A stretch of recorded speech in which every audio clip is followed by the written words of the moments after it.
President Masoud Pezeshkian যুক্তরাষ্ট্র ও ইসরায়েলের সঙ্গে চলা তার দেশের যুদ্ধ বন্ধে 3টি শর্ত দিয়েছেন।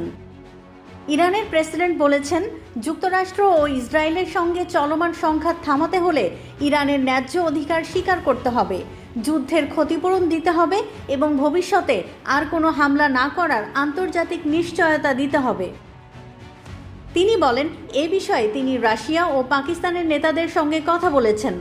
ইরান শুরু থেকেই আঞ্চলিক স্থিতিশীলতার পক্ষে, তবে বর্তমান সংকট সমাধানে তার দেয়া 3 শর্ত বাস্তবায়নই একমাত্র শান্তি ফিরিয়ে আনার পথ। উল্লেখ্য, 28 ফেব্রুয়ারি যুক্তরাষ্ট্র ও ইসরায়েলের যৌথ হামলার পর থেকে ইরান ও আশপাশের অঞ্চলে উত্তেজনা তীব্র আকার ধারণ করেছে। রাশিয়া বর্তমানে ইরানের নেতৃত্বের সঙ্গে ঘনিষ্ঠ যোগাযোগ বজায় রেখে শত্রুতা বন্ধের আহ্বান জানিয়ে আসছে।